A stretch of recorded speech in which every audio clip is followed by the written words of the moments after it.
그동안 올린 일병 시절 이야기를 주제별 합본으로 올려드립니다.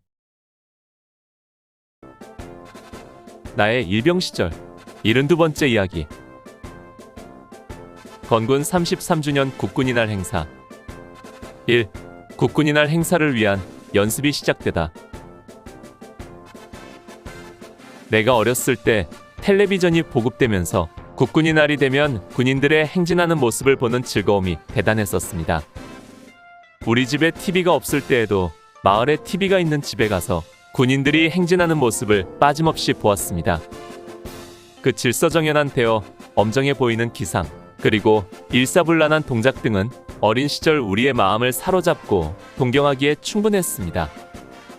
대한민국 군인으로서 국군이날 행사에 참가하여 전 국민이 지켜보는 가운데 보무도 당당하게 행진한다는 것은 하나의 명예여 자랑이 될 것이고 잊을 수 없는 멋진 추억임에 틀림없을 것입니다. 내가 논산훈련소에서 훈련을 받고 퇴소할 때까지만 해도 나는 절대 보병으로는 가지 않을 것이라 생각했었습니다. 그 이유는 훈련소에서 조교나 내무반장들이 늘 이렇게 말을 했기 때문이었습니다. 너희는 후반기 교육을 받고 특과병으로 배치될 것이다. 그런데 훈련을 마치고 퇴소할 때 제대로 주특기를 부여받지 못한 주특기 미분류자로 생각지도 않게 춘천 103보 충대로 오게 되었고 거기서 제2사단으로 배치되어 강원도 양구땅까지 오게 된 것입니다. 이 사단 보충대에서 사단 속의 교육을 받을 때 전군 유일의 스키부대가 있다는 소리를 들으면서 나는 속으로 그 부대는 제발 안 갔으면 좋겠다고 생각했는데 무슨 악연인지 제32연대 3대대에 배치되어 스키대 대원이 되고 말았습니다.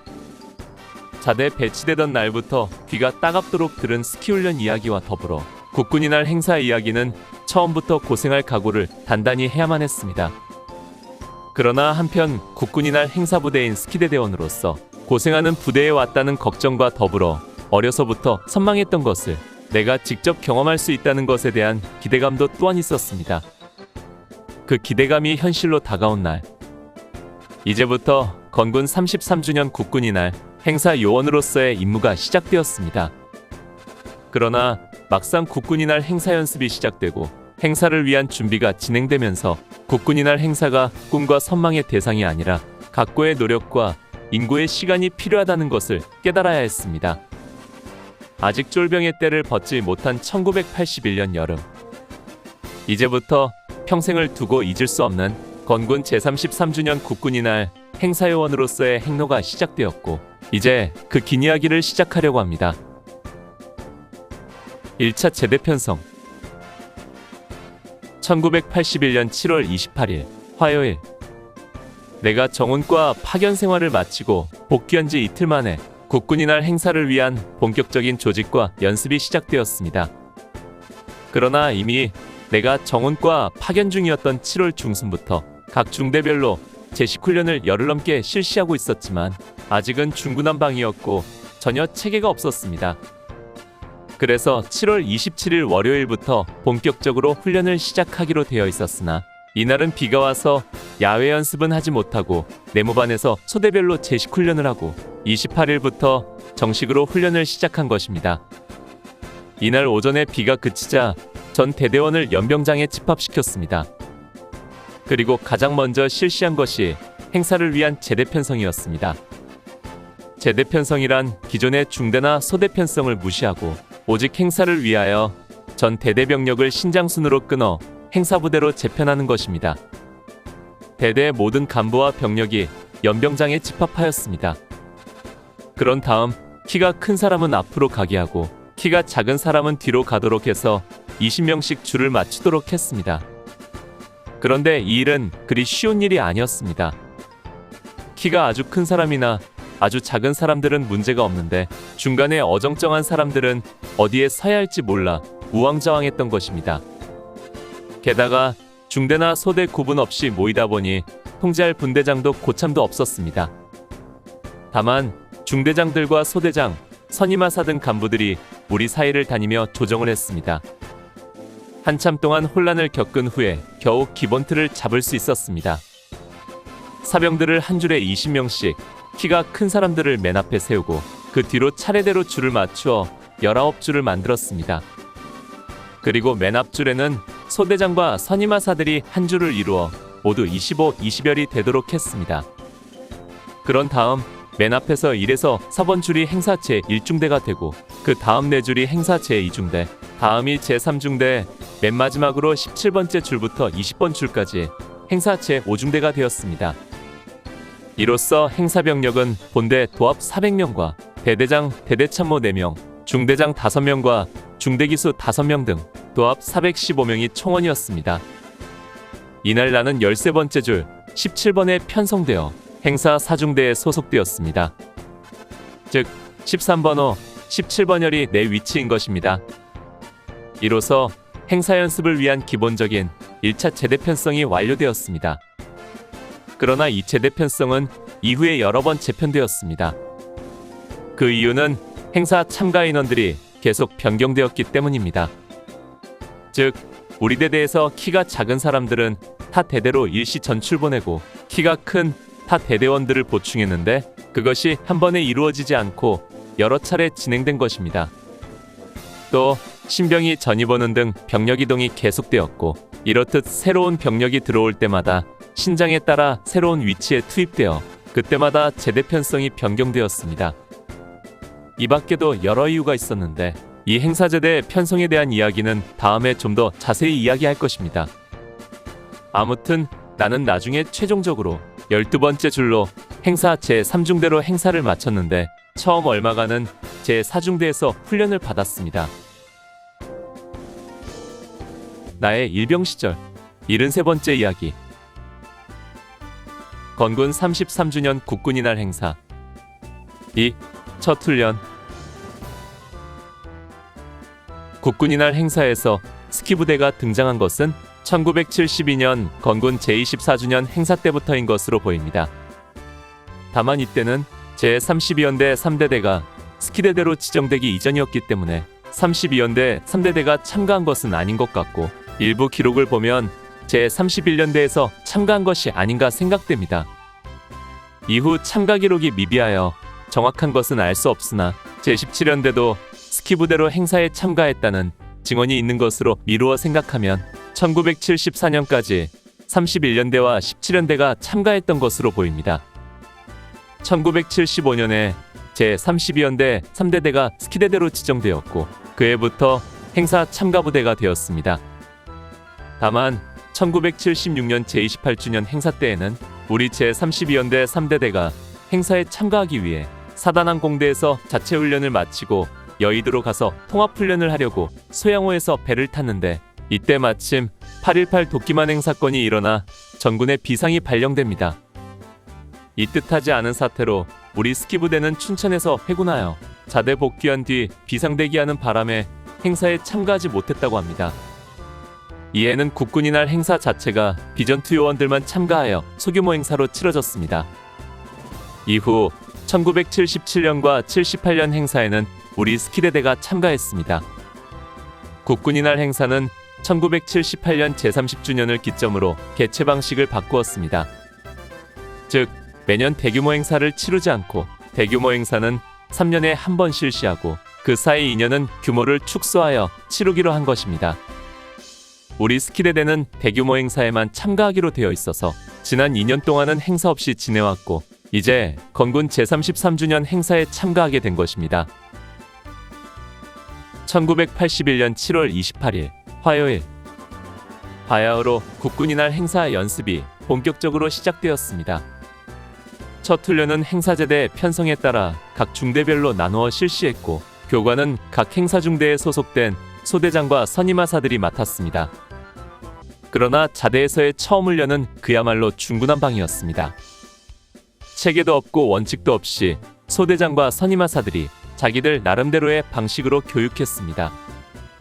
앞서 말한 것처럼 3년 만에 참가하는 행사이다 보니 일반 사병 중에는 국군의 날 행사를 경험한 사람이 단 한 명도 없었습니다. 선임하사 몇 명만이 경험이 있고 나머지는 선배들로부터 이야기로 전해 들은 것 말고는 모두가 문외한이나 다름없었던 것입니다. 그나마 선임하사들도 3년이란 세월 속에 기억이 가물가물해서 제대로 당시 상황을 교육에 적용시키는 사람은 없었습니다. 아무튼 처음에는 기본 제식을 연습했습니다. 차력과 열중시어 등 부동자세와 받들어총, 세워총 등 집총 예식, 앞에총, 좌우 어깨총 등 집총 제식, 팔동작과 제자리 걸음, 행진간 방향 전환, 분열 시 행하는 큰 걸음 등등 훈련소에서 배웠던 제식들을 다시 연습했습니다. 그러나 군대 생활을 오래한 선임하사들인지라 원리원칙보다는 자기의 경험과 생각만으로 교육하다 보니 각 교관마다 방식도 틀리고 행동도 통일되지 않았습니다. 사실 훈련소에서 정식 조교로부터 훈련을 받은 우리들이 어떤 면에서는 더 나았습니다. 처음 훈련 중 가장 중요한 것은 팔동작이었습니다. 분열할 때는 큰 걸음으로 행진하는데 본래 큰 걸음 시 팔동작은 앞으로 90도, 뒤로 30도가 되도록 하는 것이 원칙이지만 국군이 날 행사 때에는 더 용맹하게 보이기 위해 팔을 앞으로 110도로 높이 올리고 뒤로 45도 되도록 충분히 빼주도록 했습니다. 또 팔을 올리는 동작도 본래 상하 직선으로 올렸다 내리는 것이지만 행사 때에는 용맹해 보이도록 대각선 방향으로 약간 휘돌리듯 올렸다 내리도록 했습니다. 이러한 동작은 그동안 자대 생활에서 전혀 해보지 않은 동작이었기 때문에 처음 훈련을 하다 보니 이것이 엉망진창이었습니다. 제자리에 서서 각자에게 팔을 110도 올리라고 했는데도 그 높낮이가 모두 달랐으니 행진간 팔동작이야 오죽하겠습니까? 팔동작을 시키며 제자리 걸음으로 하니 팔을 올리는 높이도 다 틀리고 시간적으로도 틀려서 마치 파도 치는 것 같고 풍차가 돌아가는 것 같았습니다. 더구나 처음 해보는 팔동작이 의외로 힘들고 팔이 아파 5분도 안 되어 팔 높이는 7, 80도 정도밖에 올라가지 않았습니다. 또 팔동작에서 중요한 것은 오른팔은 소총 멜빵을 잡고 왼손만 올린다는 것입니다. 양팔을 번갈아 올리면 서로 밸런스가 맞아 일정하게 올릴 수 있는데 한쪽 팔만 올리다 보니 서로 타임이 맞지 않았던 것입니다. 이런 상황에서 실제 행진하면 오와 열은커녕 팔동작, 발동작 어느 한 가지도 제대로 맞는 것이 없었습니다. 행사 연습 이틀째인 7월 29일 오전에는 행사 연습의 기본을 다지기 위한 제식 시범 관람이 있었습니다. 시범단은 각 중대에서 몇 명씩 인원을 차출하여 행사복장을 갖춘 다음 10중대장의 지도로 지난 며칠 동안 과외 지도를 받았습니다. 이들이 대대장이야 전 행사부대원들이 지켜보는 가운데 대대연 병장에서 시범을 보인 것입니다.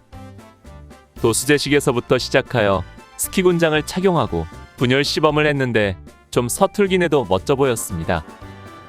다만 흠이라면 행사복으로 입은 백색의 설상복이 너무 커서 몸에 맞지 않고 헐렁한 것이었습니다. 이후 우리들은 이 헐렁한 설상복들을 우리가 직접 바느질을 해서 각자 몸에 맞게 줄여 입어야 했습니다. 전부터 들은 행사에 관한 이야기 중에 다리 사이가 벌어진 사람들에 대한 얘기들이 있었습니다. 즉, 차렷 자세에서 다리 사이가 벌어지면 기합을 받게 되고 그런 사람들은 밤에 잠을 잘 때 끈으로 다리를 묶어서 다리가 붙도록 교정을 해야 한다는 것이었습니다. 행사 연습을 시작한 지 며칠이 지난 어느 날 오후 훈련 중 휴식 시간에 조교로 교육을 시키던 선임하사 한 명이 휴식 중인 우리들을 불러 세웠습니다. 전체 일렬횡대로 집합. 전체 차렷. 그러더니 다리 사이가 벌어진 2명의 병사를 불러냈습니다. 야, 너희들은 다리가 벌어져서 그 사이로 기차가 지나가겠다. 다리 벌어지면 자세가 안 나와서 행사에 참가할 수 없다. 지금부터 다리가 딱 붙도록 특별 조치를 취하겠다. 너희 2사람 즉시 혁대를 푼다. 실시. 2사람은 혁대를 풀었습니다. 그것으로 각자 다리가 오그라붙도록 묶는다. 실시.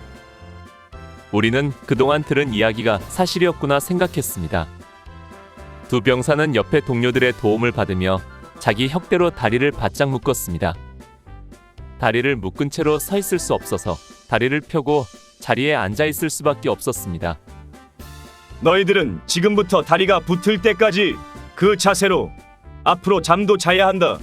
알았나? 그러나 선임하사의 이 이야기는 사실무근이었습니다. 그동안 들은 이야기를 가지고 심심풀이로 해본 해프닝이었던 것입니다.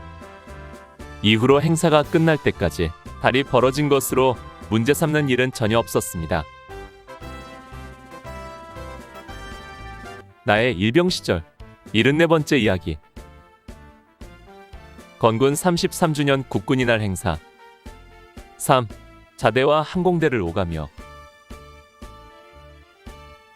본격적으로 국군이날 행사 연습을 시작하고 처음 일주일 동안은 자대 연병장에서 훈련을 했습니다.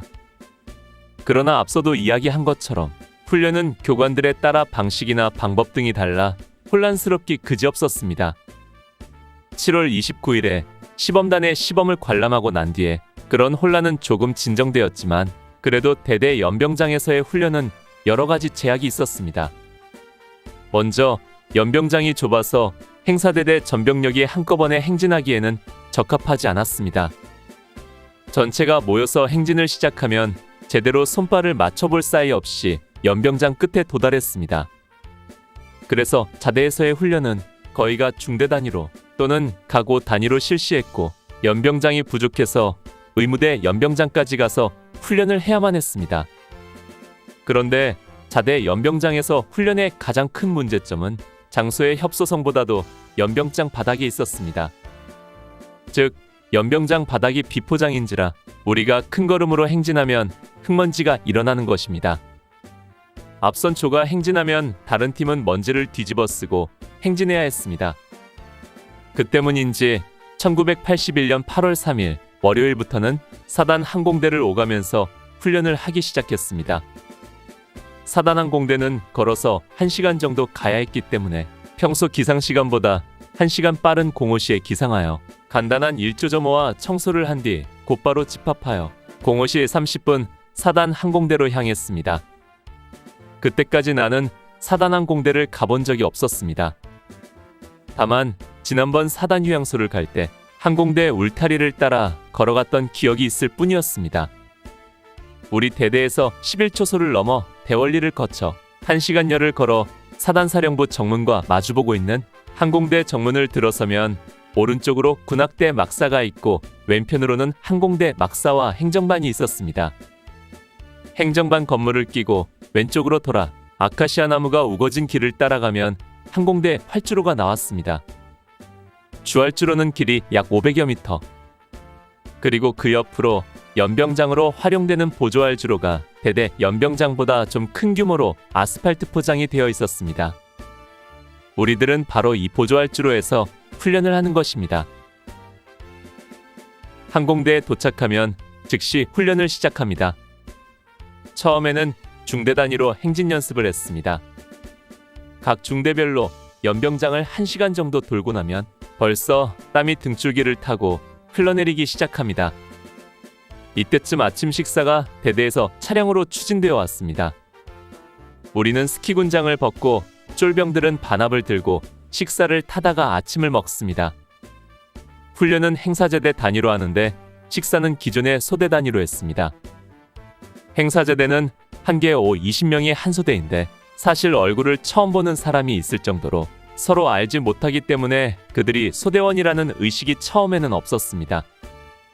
또한 훈련을 마치고 자대로 돌아가면 기존 소대 내무반에서 생활하기 때문에 비록 훈련을 따로 해도 식사나 다른 생활은 기존 체제가 유지되었던 것입니다. 그러나 이런 생활도 나중에 자대를 떠나 사단항공대에서 행사제대 단위로 수경하기 시작하면서 완전히 바뀌게 됩니다. 아침 식사를 마치면 거의 쉴 틈이 없이 다시 집합하여 훈련을 시작하고 다람쥐 쳇바퀴 돌듯 연병장을 돌고 돌다가 점심을 먹고 또 도는 것이 하루의 일과였습니다. 아무튼 우리는 이 항공대를 8월 3일부터 13일까지 오가면서 훈련을 했습니다. 그 중에 처음 4일 동안은 오전만 항공대에서 훈련하고 11시에 출발하여 자대에 와서 점심 먹고 오후는 자대 연병장에서 훈련을 했습니다. 그리고 7일에서 8일까지 준비태세로 9.15고지에 갔다 온 다음 10일부터는 하루 종일 항공대에서 훈련하고 저녁 때 복귀했습니다. 나는 훈련하는 틈틈이 사단 항공대를 자세히 살폈습니다. 사단 항공대에 있는 비행기는 오원기라는 정찰기가 몇 대 있는 것이 전부였습니다. 나는 처음에 활주로에 놓여있는 이 정찰기를 보고 과연 저 비행기가 하늘을 날 수 있을지가 의심스러웠습니다.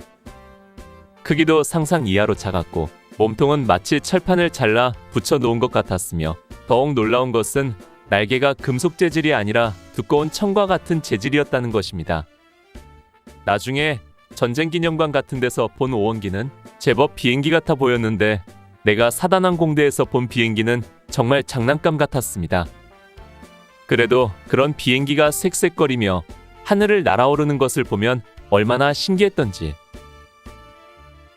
사단항공대 주활주로 그 너머는 꽤 넓은 잡초가 우거진 잔디밭이었고 그 잔디밭이 끝나는 지점에 야트막한 언덕으로 외부와 경계를 이루고 있었습니다. 그 언덕 위에는 철조망이 쳐져 있었는데 철조망이 부실해서 군데군데 끊어지고 잘려나가 우리는 쉽게 그 언덕을 넘어 다닐 수 있었습니다. 철조망 밖은 소형 차량이 다닐 만한 비포장도로였고 이 도로는 지난번 사단 휴양소에 갈 때 우리가 지났던 길이었습니다. 그 도로 건너편으로는 민간인이 사는 안델이라는 마을이 도로와 붙어서 위치해 있었습니다. 이 마을에 대하여는 다음에 좀 더 자세히 이야기할 기회가 있을 것입니다. 나의 일병 시절 75번째 이야기. 건군 33주년 국군이날 행사. 4. 훈련 또 훈련. 국군이날 행사를 위한 훈련의 주안점은 대오를 맞추어 행진하는 분열 연습이었습니다. 군대 입대하면 훈련소에서 가장 먼저 배우는 것이 제식입니다. 따라서 대오를 갖춰 큰 걸음으로 전진하는 분열 행진은 군인이라면 누구나 기본적으로 할 수 있는 것입니다. 그러나 국군이날 분열 행진은 기존에 우리가 배우던 제식만 가지고는 기초 수준도 안 되었습니다. 그것은 기본적인 틀이 달랐기 때문입니다. 우리가 기존에 배운 제식은 대체로 사열종대이고 어쩌다 6렬종대 대형으로 이동했습니다. 즉 옆으로 4명 또는 6명이 대형을 갖추는 것입니다. 그러나 국군이날 행사에서는 20열, 25의 대형입니다. 이것은 사열종대 행진에 비해 수십 배의 고난도를 요구하는 것이었습니다.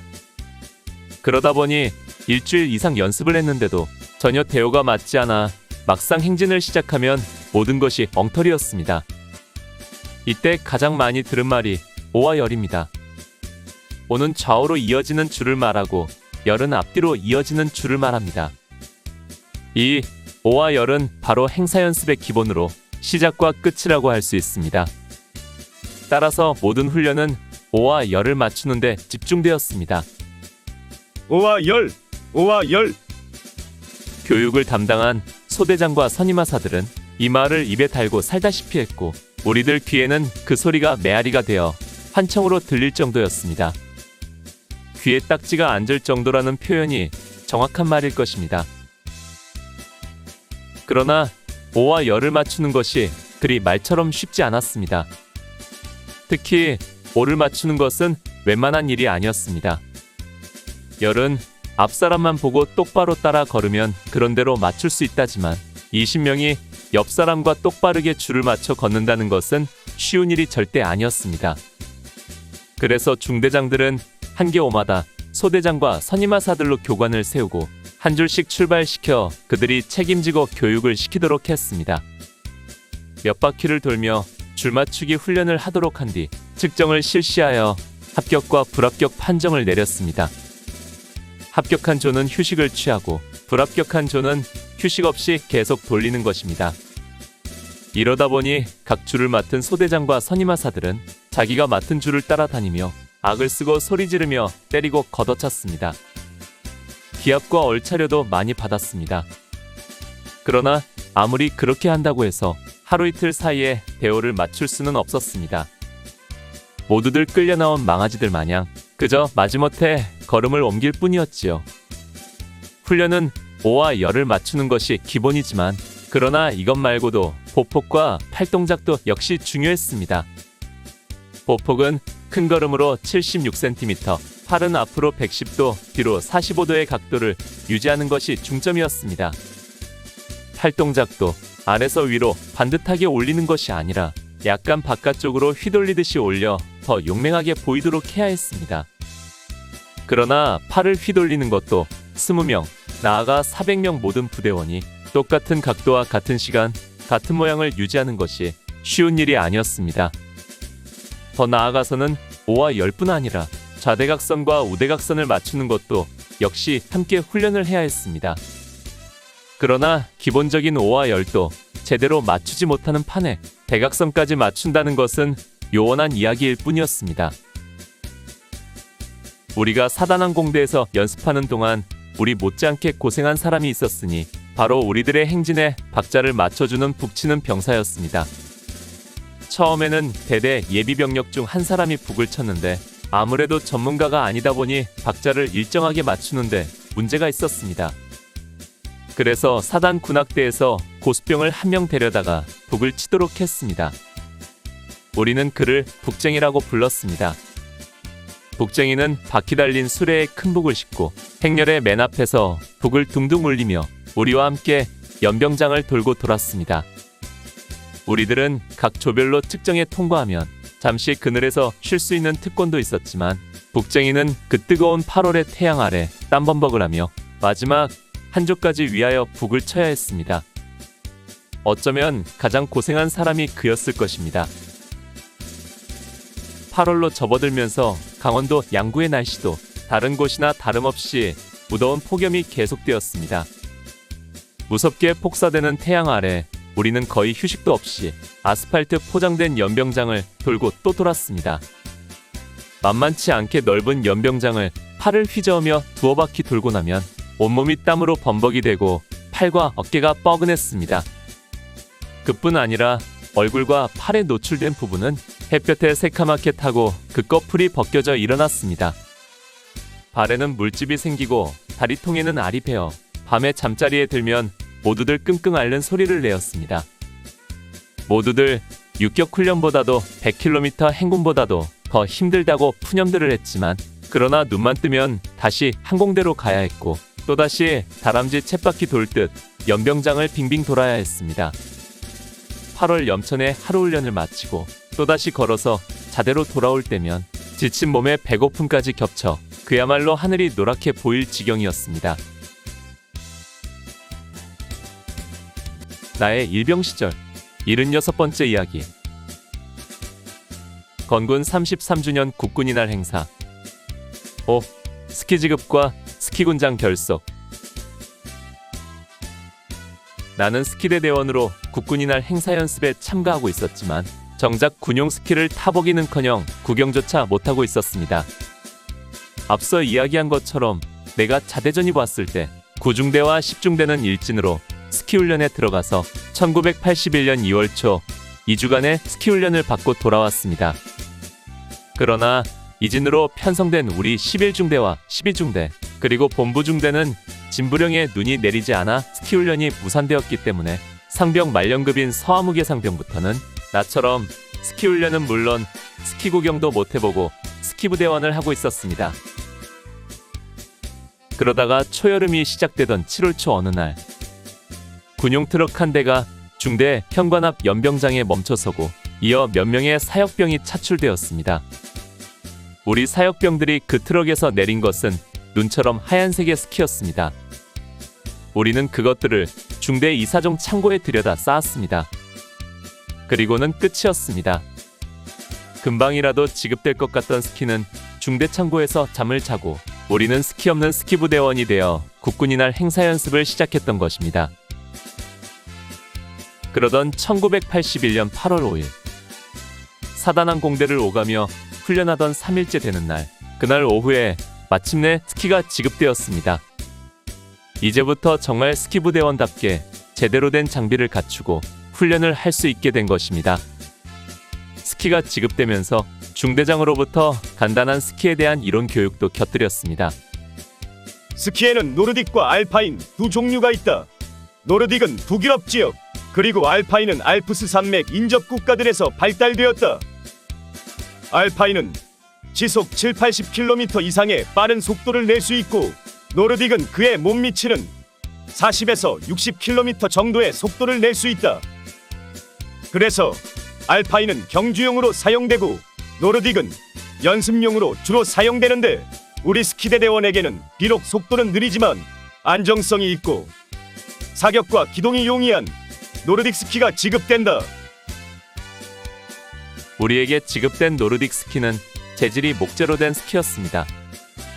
5겹의 나무를 붙여서 만든 스키였는데 무슨 나무인지는 몰라도 그 단단하기가 쇠보다도 더 강했습니다. 그 스키가 얼마나 단단했는지는 나중에 행사가 끝나고 보니까 소총 장전 손잡이가 스키에 스쳐 쇠가 닳아버렸는데도 스키에는 흠집 하나 생기지 않은 것을 보고 확실히 알 수 있었습니다. 이렇듯 단단한 나무가 탄력은 매우 좋아서 스키 위에 올라타고 힘을 주면 그 반동으로 우리 몸이 튀어오를 정도였습니다. 스키 스틱도 역시 손가락 굵기의 나무인데도 절대 부러지지 않았습니다. 스키를 지급받은 그날로 우리는 스키 군장을 결속했습니다. 스키를 군장의 양편에 하나씩 대고 군장끈으로 묶은 다음 길게 남은 끈은 앞으로 모아 한데 묶어 정리했습니다. 그런 다음 스틱을 X자 형태로 군장 뒤쪽에 스키 위아래에 묶는 것으로 스키 군장이 완성되었습니다. 말로는 엄청 쉬워 보이는 이 스키 군장이 그러나 막상 실전에 들어가니 말처럼 쉬운 것이 아니었습니다. 군장을 완성하여 각자 짊어지고 서보니 중대원 모두가 제각각이었던 것입니다. 스키가 앞으로 숙여진 사람, 뒤로 넘어간 사람, 높이가 안 맞는 사람, 스틱 묶는 위치가 다 다르고 스틱 손잡이 끈이 너덜거리고 군장끈을 잘못 정리하여 지저분한 사람 등등 모두가 제각각이었습니다. 우리는 다시 군장을 해체하고 꾸리기를 반복하였습니다. 소대장과 선임하사들이 나서서 바로잡아주고 끈 묶을 위치와 각도를 지정해주며 점차 통일된 군장들을 완성시켜 나갔습니다. 이렇듯 정성을 다해 스키 군장을 꾸렸으나 채 열흘도 사용하지 못했습니다. 8월 13일 새 관물이 지급되었기 때문에 해체하여 새로 지급된 군장에 다시 꾸렸기 때문입니다. 이렇듯 국군이 날 행사 준비는 군장을 꾸리는 것부터도 만만한 것이 아니었습니다.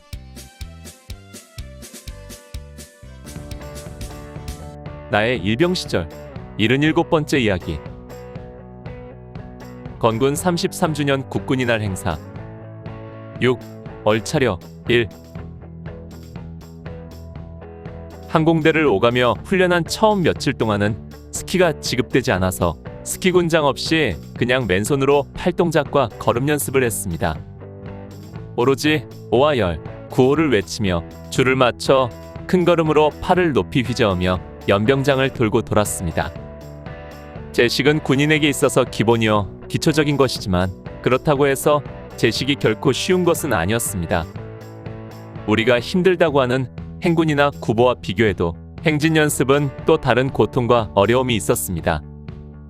당시 우리가 배운 군인들의 걸음에도 모두 8가지 종류가 있었는데 그 중에서 행군이나 구보는 걸음 자체에 자유가 있는 뜀걸음, 길걸음 또는 제걸음이고 행진은 보폭과 팔동작 등이 정형화된 큰 걸음이기 때문입니다. 따라서 조금만 방심하거나 신경을 쓰지 않으면 대우가 흐트러지고 팔의 높낮이가 달라졌습니다. 이럴 때마다 가해지는 것이 얼차려와 구타였습니다. 자대에서는 평소에 중대장이나 소대장 등 지휘계통을 통한 얼차려는 그리 많지 않았습니다. 야간 사격 저조자나 음주, 폭력 등으로 문제를 일으킨 사람을 선별하여 기합을 주는 것 외에는 우리에게 얼차려를 실시하는 주체는 거의 고참들이었습니다. 그런데 국군이 날 행사 연습이 시작되면서 중대장, 소대장, 선임하사 등 지휘계통을 통한 얼차려가 연일 계속되었습니다. 얼차려로 시작하여 얼차려로 끝난다는 표현이 거짓이 아니었습니다. 1981년 8월 3일 월요일인 이날부터 사단 항공대로 이동하여 훈련을 실시했으나 처음에는 종일 항공대에 있지 않고 오전만 하고 11시에 철수하여 자대에서 점심을 먹고 오후에는 자대 연병장에서 훈련을 했습니다. 그러다가 8월 5일 스키가 지급되었고 이틀 뒤인 8월 7일부터 8일까지는 준비태세 비상훈련을 하고 주말을 보낸 뒤 8월 10일부터는 항공대에서 종일 연습을 시작했습니다. 항공대에서 종일 연습을 시작한 지 이틀째 되던 1981년 8월 11일 화요일. 이날 얼차려로 인한 작은 사건이 있었습니다. 이날도 새벽부터 연병장을 쳇바퀴 돌듯 쉬지 않고 돌며 오와 열을 맞추고 있었습니다. 점심을 먹고 오후 훈련을 시작한 지 얼마 되지 않아서 각 조별로 측정을 받아 통과한 조는 잠시 쉬고 불합격한 조는 얼차려로 선착순을 실시하고 있었습니다. 그러던 중 어느 한 조가 측정에서 불합격을 받고 담당 소대장으로부터 얼차려를 받았습니다. 선착순에서 앞서온 3사람만 끊어서 휴식을 주고 나머지 17명을 엎드려 뻗쳐놓고 푸시업을 시키는데 이때 누군가가 살짝 18 하고 욕을 했다는 것입니다. 옆에 사람도 잘 들리지 않을 정도로 작은 소리로 한 것인데 얼차려를 실시하던 소대장의 귀가 밝았던지 이 소리가 들린 모양입니다. 어떤 놈이야? 지금 18하고 욕한 놈이?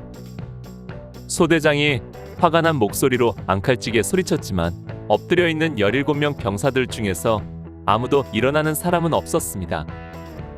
누가 욕했는지 안 일어나겠어?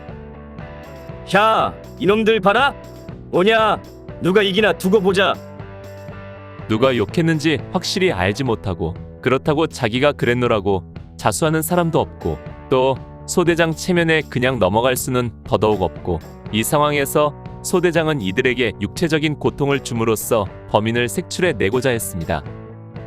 이때 소대장과 선임하사들은 교육용으로 플라스틱으로 된 어린이용 야구방망이를 하나씩 갖고 있었습니다. 소대장은 그 야구방망이로 엎드린 병사들을 때리기 시작했고 이에 몇몇의 선임하사들과 소대장들이 가세해서 함께 두들겨 패기 시작했습니다. 어떤 놈이야? 빨리 나오지 못해? 끝까지 버텨보겠다는 거야? 소대장과 선임하사들은 소리 지르며 그들을 플라스틱 야구 방망이로 때리며 닥달했지만 30여 분이 지나도 범인은 나오지 않았습니다. 이 일로 인해 모든 훈련은 잠시 중단되었습니다. 그 덕분에 우리들은 휴식을 취하게 되었지만 재수 없이 걸린 그조는 그야말로 엄청난 고통을 당하고 있었습니다. 그 모습을 보면서 우리들은 안타깝고 불안한 심정과 궁금한 마음으로 그들을 지켜보고만 있을 뿐이었습니다. 나의 일병 시절 78번째 이야기. 건군 33주년 국군이날 행사 7. 얼차려 2. 8월 염천 아래서 누군가의 욕설 한마디로 촉발된 기합과 구타는 그 욕설 소리를 들은 소대장과 범인과의 끈질긴 기싸움으로 이어졌습니다. 그 와중에서 죽어나는 것은 범인을 제외한 나머지 16명의 전우들이었습니다. 범인이 자수하지 않는 한 그들은 공동운명체가 되어 범인과 똑같은 고통의 시간을 보내야만 했습니다. 범인이 누군지 정말 대단했습니다. 웬만하면 같이 고통받는 전우들을 생각해서라도 자수할 텐데 매질에 포복에 좌우로 구르고 아스팔트에 머리를 박고 온갖 얼차려에도 한 사람도 나서는 사람이 없었습니다. 그러나 한편 생각하니 범인이 이제 와서 내가 그랬어 하고 일어날 수도 없는 상황이었습니다. 극도로 약이 올라있는 소대장과 선임하사들에게 그는 묵사발이 될 것은 뻔한 일이고 같이 얼차려를 받는 옆의 전우들도 가만히 있지는 않을 것이기 때문입니다. 우리가 행사부대로 재편되는 과정에서 기존의 중대, 소대체제가 깨지고 새롭게 편성되었기 때문에 예전의 고참과 쫄병의 관계가 많이 약화되어 있는 상황이었습니다. 이런 상태에서 만약 범인이 고참일지라도 그는 후임병들에게 욕을 들을 것은 뻔한 일이었습니다. 이런 상황이니 누가 내가 그랬다고 나서겠는가? 그저 군대말로 개기는 것이 이기는 것이었습니다. 아무튼 계속된 매질로 야구방망이 서너 개가 모두 깨져버렸습니다. 그러자 이번에는 소대장과 선임하사들은 근처의 아카시아 나무를 잘라다가 껍질을 벗겨내고 그것으로 매질을 시작했습니다. 소리만 퍽퍽 나던 장난감 야구방망이와는 달리 생나무인 아카시아 나무는 공기를 가르는 시위소리와 함께 짝짝 몸에 감기는 소리가 들렸습니다. 이와 함께 기합받는 병사들의 입에서 참기 힘든 고통 소리들이 흘러나왔습니다. 이때였습니다. 어디선가 소리치는 앙칼진 여자의 목소리가 들려왔습니다. 이놈들아 그만 때려! 저놈들이 사람 죽이네! 이놈들아 그만 때려! 사람 죽어! 앞서 말했듯이 항공대 울타리 너머에는 안델이라는 작은 마을이 있고 가까이에 몇 채의 집들이 있었습니다.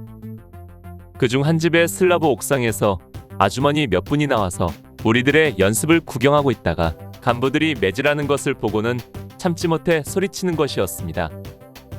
자식을 키우는 아주머니의 마음은 마치 자기 자식이 매질을 당하고 있는 심정이셨을 것입니다. 야 이놈들아! 그러다가 사람 죽어! 그만 때려! 옆에 있는 아주머니들까지 가세하여 함께 소리치자 소대장들도 가슴이 뜨끔했던지 매질을 멈추고 그들을 일으켜 세웠습니다. 그리고 부드러운 목소리로 다시 한번 회유했습니다. 아무래도 범인은 끝까지 찾아내고자 하는 것 같았습니다. 야, 누가 그랬는지 좋게 얘기할 때 나와. 지금 나오면 모든 것 불문에 붙이고 용서해 준다. 사내대장부라면 당당하게 잘못한 것 있으면 떳떳하게 밝히고 용서를 빌어라. 내가 반드시 용서해 준다. 이렇게까지 하는데도 안 나올 거야. 그러나 그 누구도 나서는 사람은 없었습니다. 끝까지 범인을 밝히려는 소대장도 지독했지만 버티는 사람도 그에 못지않았습니다. 끝내 범인이 나오지 않자 다시 성질에 불이 붙은 간부들은 다시금 그들을 엎드려 뻗치게 하고 또 치기 시작했습니다. 소대장과 선임하사들은 전보다 더 감정을 실어 그들을 때렸고 사정없이 내려치는 그들의 매에 모두들 아스팔트 위에 푹푹 쓰러졌습니다. 이 모습을 본 아주머니들은 또다시 사람 죽인다고 발을 구르며 소리쳤습니다. 정말 그분들이 보기에는 사람이 죽어 나가는 것 같았을 것입니다. 마치 자기 아들을 죽이기라도 하듯 소리치는 아주머니들 때문에 간부들도 더 이상 매질을 할 수 없었습니다. 혹 민간인을 통해 상급부대로 이런 상황이 보고된다면 아무리 소대장들이라도 무사하지는 못할 것 같았습니다. 거의 1시간 가까이 매질하고 닥달했지만 결국 범인을 밝혀내지 못하고 얼차려를 끝냈습니다. 간부들도 지쳤는지 우리에게 휴식을 주며 사태를 마무리했습니다. 마침내 버틴 사람이 뼈아픈 승리를 거둔 것입니다. 그러나 이 일로 인하여 그 뒤로는 교육 목적 기합 외에는 가혹한 얼차려나 매질은 없어졌으니 그날 우리를 대신하여 수없이 매를 맞은 그 전우들의 희생 덕분이었습니다. 그러나 한편 생각하면 소대장이 잘못 들었을 가능성도 있습니다. 앞서 말한 것처럼 비록 같은 오라도 기존의 편제 소대원이 아니기 때문에 옆 사람이 욕하는 소리를 들었다면 말하지 않을 이유가 없기 때문입니다. 구호 소리와 군화 소리, 북소리 등 주변의 소란스러움 속에 소대장이 잘못 들었을 수도 있었을 것입니다.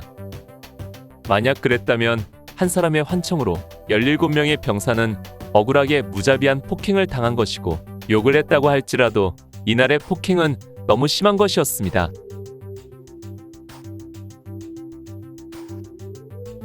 오늘 추억여행에 함께 해주셔서 감사합니다. 다음 이야기를 기대해 주시고 구독과 좋아요 부탁드립니다. 항백